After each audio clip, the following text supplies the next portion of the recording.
Začal rok 2023 a ja som to tak zamýšľal, že Maťo, ako najlepšie by si mohol začať tento rok? Čo takto novou kamerou?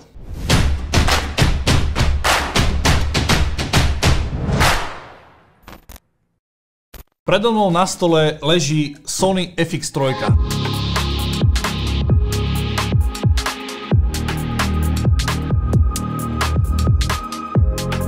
Ja by som vám ale na úvod tohto videa chcel veľmi v skratke vysvetliť, že prečo som sa rozhodol vôbec prejsť do značky Sony, pretože veľa z vás vie, že ja celých 8 rokov čo točím, tak som naozaj používal ten Panasonic. Mal som foťaky ako GH4, GH5, S1, S1H, a S1H to akurát točím toto video. Panasonic ma vždy bavil svojím spracovaním toho tela, vždy to bola taká masívnejšia kamera. Neviem, mne tie Soničky na začiatku pripadali proste hračkárske, tu už viem, že to nie je pravda. Môj subjektívny názor, Panasonic má najkrajší digitálny obraz a najlepšie sa mi s ním pracovalo. Takže to bol hlavný dôvod, prečo som bol ja verný tejto značke. Veľa z vás by si myslelo, že hlavný dôvod, prečo ja som chcel prejsť z Panasonicu na Sony, je autofokus. Bohužiaľ sklamem vás, pretože to je asi jedna z posledných vecí, prečo som ja chcel prejsť na túto FX3. Tu proste autofokus nie je. Aj keď to tak Panasonic proste nazýva, bohužiaľ oni nepoužívajú preostrovacie body, ale používajú preostrovanie na základe kontrastu. To znamená, že ak ja by som bol v bielom tričku pri bielej stene, tá kamera netuší, čo má robiť. Ak som proste v bielom tričku a za mnou je čierna stena, tak OK, beriem,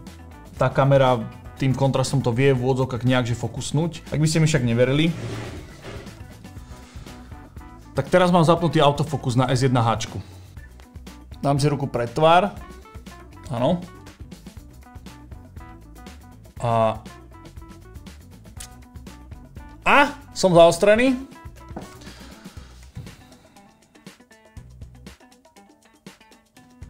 Proste ten autofokus na tej kamere nefunguje. Áno, keď budem proste robiť toto, tak vidíte, že tam to trvá trilión sekúnd, pokiaľ to v podstate preostrí.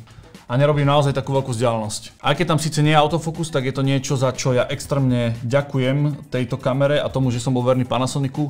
Naučí vás manuálne ostriť, pretože ak sa chcete posunúť nejaký vyšší level, tak na 99% to vždy skončí pri manuálnom ostrení. Takže kedykoľvek by som mal robiť naspäť s Panasonicom, bol by som iba rád, pretože bolo to krásnych 8 rokov. Ale ten najhlavnejší dôvod, chcel som prejsť na viac cinema kamery. Keď som si tak googlil, tak naozaj dospel som k značke Sony kvôli tomu, že tu cinema radu od FX3, FX6, FX9, poprípade Venice. Majú oni že brutálne kamery, na ktoré točí že celý svet. A keď som si ja pozeral nejaké recenzie na tú FX-kovú radu, respektíve tú cinema radu, tak jednoznačne FX3, FX6 boli za mňa voľba číslo 1, pretože toto je síce veľké a má to krásny digitálny obraz, ale ten cinema obraz je niečo, po čom som ja naozaj že chcel siahnuť. Zatiaľ tu máme FX3, ktorú budem primárne používať, keď budem nejak cestovať, pretože tá FX6 je trošku väčšia, ale chcem si kúpiť aj FX6, mať naozaj veľkú profi cinema kameru. Na tú FX6 ešte čakám, pretože nestojí 3 €, avšak chcem, aby to bola moja main kamera, ktorú naozaj budem používať na televízne spoty, pravdepodobne asi aj na YouTube videá. Tam to bude taký trošku overkill. Tu sa hýbeme na úrovni 4800 €, ak sa správne pamätám, vtedy keď som to objednával ja. Pre tých, ktorí vás nebavili obkeci, poďme si predstaviť túto kameru. Takže v balení USB kábel, nabíjačka, samotné telo a potom je tu niečo, čo ma na úvod veľmi zaujalo. A je to takýto veľmi zaujímavý top handle, ktorú si viete vlastne namontovať na vrch tejto kamery. A máte tu 3 vstupy, 2 XLR-kové, 1 jackový a viete si vlastne na druhej strane nastavovať intenzitu, aký je to vstup atď. A tu vlastne cez konektor vám priamo vlastne ide do kamery, čiže nepotrebujete nejaký ďalší bočný káblik. Baterka je kompatibilná s A7S3, pretože sú to úplne identické baterky. Je to kamera, nie foťák a to je najväčší rozdiel medzi FX3 a A7S3. Veľa ľudí ich veľmi porovnávalo, avšak tu je naozaj vidieť, že inžinieri zo Sony sa s tým naozaj vyhrali a prispôsobili túto kameru vyslovene na točenie. Kamera ako taká je veľmi skladná, naozaj ľahká, váhovo sa hýbeme niekde na úrovni 700 gramov bez baterky, čo je že absolútna pecka a viete v podstate zmestiť aj do vačku. Máme tu full-frameový čip s 10,2 megapixelmi, čo je super. Ak teda pozeráte moje videá, tak budete vedieť, že čím menej megapixelov, tak tým sú tie pixely ako keby väčšie, to znamená, že budú menej citlivé na šum pri horších svetelných podmienkach. Znamená, že budete mať viac svetla, nižšie ISO, menej šumu, krajší obraz. Čo sa týka výstupu, 4K 120 fps, čo si myslím, že je absolútne super, pretože ja niektoré 4K videá, aj keď točím ich že minimálne, viem natáčať aj v slow motione. Nemá digitálny hľadačík, čo v podstate mne až tak nevadí, pretože cez ten digitálny hľadačík som tak maximálne fotil, čo s týmto v podstate nemám v pláne, takže Mi to nejak extra nevadilo, aspoň v podstate sa znížila tá výška tej danej kamery, čiže znova je to viac kompaktnejšie. Ak by sa však niekto pýtal, že máte OK a čo keď bude extrémne veľa svetla a bude chcieť točiť v podstate vonku a nebudeš mať ten hľadačík, že čo potom, keď na tom displeji to tak neuvidíš. Inak si viete nastavovať intenzitu toho displeja, avšak SmallRig robí jednu veľmi lacnú a úžasnú vychytávku. A je to v podstate takéto púzdro, ktoré si vy viete veľmi jednoducho suchým zipsom takto pripevniť. Tramtarada, nič vám nesvieti. Viete to mať takisto takto aj na gimbale, v podstate kdekoľvek. A mám krásny čistý obraz. Jedna z prvých vecí, ktorú som si vždycky k tomu telu kupoval, bola v podstate klietka. Pretože to telo naozaj viete dať do tej klietky a máte tam extrémne množstvo závitov, či už tam dávate nejaký top handle, poprípade kolanice pre ďalší nejaký mikrofón, príslušenstvo, viete s tým točiť aj vertikálne a dobre počujete bola, pretože pri FX3 to už nie je nutné. Pretože FX3 má závity už v tele, čiže máte tu 3 z vrchu, jeden máte z ľavej strany, jeden z pravej strany a dole v podstate klasika. Škoda možno, že tu dole ešte nie je ten väčší závid, že by si to vedeli mať na dve, ale myslím si, že v podstate výstupov tu máte habadej. Takže opäť ďalšia super výhoda, že viete cez nejaký Magic Arm v podstate dať 2-mantovú baterku, monitor, čokoľvek, bez toho, aby si to mali v klietke, to znamená, že je to opäť menšie, kompaktnejšie a ľahšie. Čo sa týka zápisu, máte tu v podstate, nazvem to, že až 4 možnosti, máte tu 2 sloty, keďže ja nahrávam všetko v podstate backupovo ešte pre istotu, keby sa čokoľvek stane, pretože tí, čo ma sledujete, viete, že už párkrát mi odišla pamäťová karta. Máte tu slot na SD karty, poprípade CF Express typ A. Pre niekoho, kto by nevedel, čo som povedal, tak v podstate sú to trošku väčšie SD karty s rýchlejším zápisom. To je asi v nich najväčší rozdiel. Citlivosť snímača si viete nastaviť od 80 ISO do 409 600. Dúfam, som povedal dobre toto číslo. A máte tu dve natívne ISA, to je 800 a 12800. Kto by nevedel, čo je natívne ISO, je to citlivosť snímača, pri ktorom máte najväčší dynamický rozsah a najmenej šumu. To znamená, že keď budete s ním keď točiť, tak skúsiť to nastaviť na toto natívne ISO a doľaďovať možno clonou, poprípade ND filtrom. A uvidíte, že ten výstup bude naozaj krajší.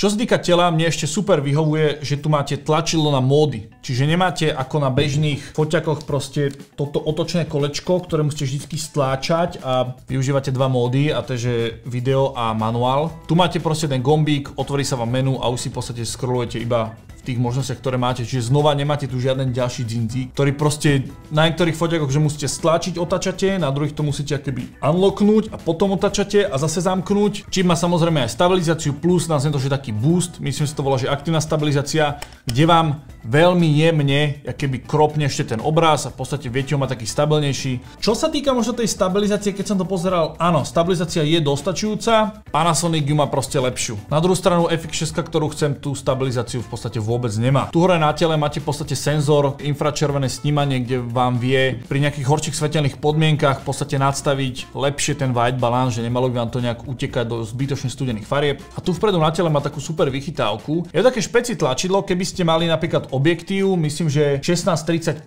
štvorkovú clonu to má Sony a má v sebe motorček na zmenu ohniskovej vzdialenosti, to znamená, že plynulo od 16 po 35 sa viete v istej rýchlosti, ktorú si vy nastavíte, iba podržaním toho tlačidla. Je to taký joystick na nejakom PlayStatione, že si viete ten obraz zoomovať. Neviem, či je to niečo, že úplne 100% využiteľné pre mňa, avšak viem si to predstaviť, že ak by vydali nejaké nové sklo, dajme tomu 7200 a vy chcete ísť nejaký švenk s tým, že plynule zoomujete, tak s tou rukou si môžete ten plynulý pohyb trošku roztriasť a tu vyslovene, že točíte sa a viete si to zoomovať. Nie je to niečo, že nevyhnutné, ale proste keď to tu je, prečo ne? Uchob je za mňa veľmi fajn, naozaj to horčíkové telo, ktoré váži 0, prd, sa veľmi dobre drží, nemám naozaj pocit, že mi to nejak proste ulietávalo. Keďže ja som bol zvyknutý na Panasonic S1H, čo bola v podstate moja main kamera, ktorá má aktívne chladenie, tak som mu chcel ísť do niečoho, čo má tiež aktívne chladenie. Viete si ho samozrejme nastavovať, či je to proste vypnuté počas nahrávania, alebo automatika, že si to vlastne určuje. Ten ventilátor, keď som ho skúšal, bol veľmi tichý, čiže s týmto som ja nejaký extra problém nemal, ale vravím, že už to aktívne chladenie je také, že aj keď chodím do nejakých tropickejších oblastí a niečo, je to v úvodzovkách, že must have to nazvime, pretože niekedy točíte rozhovor a v strede toho rozhovoru, keď ste v nejakej džungli alebo niečo s nejakým kmeňovým náčelníkom, tak si nemôžete úplne dovoliť podľa mňa, že by sa vám tá kamera prehriala a museli by ste proste počkať 10-15 minút, pokiaľ sa dobre vychladí a môžete točiť v podstate naspäť. Tu môžete točiť kľudne aj to 4K bez akéhokoľvek obmedzenia. Tu keď som mal ten ventilátor zapnutý na automatiku, mal som dlhé nahrávanie, myslím, že nejakých 45 minút to bolo vonku 4K, tak sa mi naozaj nestalo, že by sa tá kamera v podstate prehriala. Čo týka bočných výstupov, máte tu full size HDMI, čo je za mňa super. super. Možno škoda, že tu nie je SDIčko, čo za na jednu stranu chápem, pretože stále to má byť nejaká kompaktnejšia kamera. A potom klasický jackový vstup na mikrofón, jackový vstup na sluchadla, USB-C, ktoré má podporu vlastne nabíjania, čiže máte to cez V-mountovú baterku, napríklad cez USB-C, kamera vlastne automaticky bere šťavu odtiaľ, to znamená, že baterka sa vám nevybíja, je stále 100% nabitá, tým pádom sa môže o mnoho lepšie chladiť a znova sa vám neprehrieva. A potom tu máte ešte jeden výstup multi. A v podstate cez túto multi koncovku tu viete napárovať timecode. To znamená, že keby ste mali, dáme tomu 4 takéto kamery, tak dojde zvukár, do každého napichne vlastne timecode, automaticky máte kamery zosynchronizované a podľa timecodu si ich viete veľmi jednoducho v postprodukcii v podstate synknúť aj s tým zvukom. Veľké tlačidlo REC, to znamená, že nahrávate priamo týmto veľkým tlačidlom, ktoré svieti vám ešte tu aj displej a zároveň aj vpredu ďalšia ledka. To znamená, že konečne sa naozaj nemôže stať, že keď aby niekto nemal výkopný displej, čo tu samozrejme je, by netušil, či nahráva alebo nie. Svieti to, že všetkými smermi. V tejto kamere potrebujem nejaký objektív. No a samozrejme som rozmýšľal, že akým smerom ísť, pretože dôvod, prečo som ja toto bral, je, že je to Cinema Rada. Áno, neklame si, nie je to 100% cinematický obraz, ale už sa keby približujeme, takže nie je to ani digitálny, ani cinematický. Je to taký ten medzikrok v tomto. FX6 už je niečo trošku iné. A preto som sa rozhodoval, že aké objektívy k tomu. Na úvod som si zadovážil jeden objektív, ktorý som povedal, že je asi za mňa najuniverzálnejší, aký môžete mať. A to je od Sony 1635 G-Master 2.8 clona. Robí sa aj v štvorkovej clone, tam je presne ten motorček na podstate menenie tej ohniskovej vzdialenosti, takéto zoomovanie. Avšak tá 2.8 clona je niečo pre mňa, že už must have, pretože veľakrát, aj keď idem z nejakého exteriéru do interiéru, tak v tom interiéri je o mnoho menej svetla. A keďže veľakrát točím sám, tak na tej štvorkovej clone by som sa úplne bál, že niekde rýchlo vyťahovať svetlo, aby som si to jemne dosvietil. Nemyslím si, že úplne by toto bola cesta. A momentálne toto, na čo sa pozeráte, je môj setup na 2023. Takže keď budem kdekoľvek cestovať, tak toto bude to primárne, čo si budem so sebou nosiť. Jedna vec, čo ma trošku, nechcem povedať, že zarazila, ale že prekvapila, že vlastne ten objektív funguje opačne. Teraz máte 35-kové ohnisko a teraz máte 16. Zväčša to bude opačne, že keď to chcete zoomnúť, tak vtedy sa ten objektív vysúva. Má 82 mm priemer, stávanú stabilizáciu, veľmi rýchly autofokus a k tomuto, nazvem to, že môjmu hlavnému setupu na tento rok 2023 by ešte trošku niečo chýbalo. To je za mňa najkompaktnejší gimbal, aký som v podstate na trhu našiel a je to od značky Zhiyun Weebill 3. Ja som ho už v jednom videu mal. Keď toto šrobujem, tak som si spomenul, že vynikajúca vychytávka v tomto gimbale je, že tu mám magneticky pripojený taký mini šrobováčik v úvodzovkách na dotiahnutie. Takže dovolím si sa trošku opraviť a až v tomto momente mám setup na rok 2023. Ja si myslím, že obkecov máme dosť. Poďme si s ňou niečo natočiť. A to je ten hlavný dôvod, prečo som sa ja rozhodol presne pre tento obraz. Užívajte.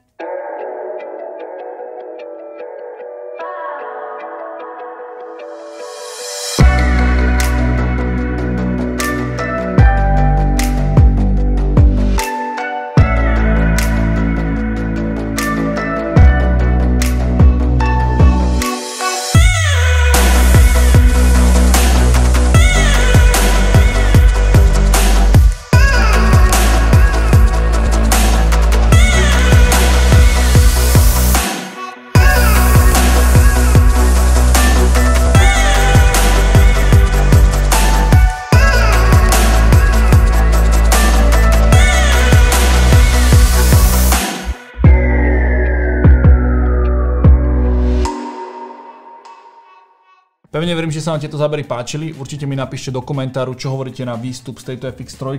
Hýbeme sa viac do toho cinema obrazu a to je presne to, čo som chcel. Ja by som chcel poďakovať Sony, že reálne mi pomohlo možno, že s výberom a s dodaním, že naozaj, keď som mal nejaké otázky, tak mi vedeli veľmi rýchlo zodpovedať. Zároveň ďakujem aj Aquatečku, ktorý mi túto kameru snaží sa čo najrýchlejšie dodať, keďže bola nejak dlhodobejšie nedostupná, takisto vlastne aj s tým objektívom. Všetky linky nájdete dole v popise a verím, že Sony je značka presne pre mňa, pretože tá podpora, tie možnosti, aj to, že 80% ľudí v môjom okolí točí práve na Sony, je dôkaz toho, že táto značka vie, čo robí a táto Cinema Rada je pre mňa obrovským krokom ďalej. Takže díky ešte raz za sledovanie, určite tam hoď odber, mám nachystané ďalšie takéto foto, video, technické videjka, ktoré budú teraz vychádzať konečne pravidelne, keďže som mal takú novoročnú pauzu a vidíme sa opäť na budúce. Čauko.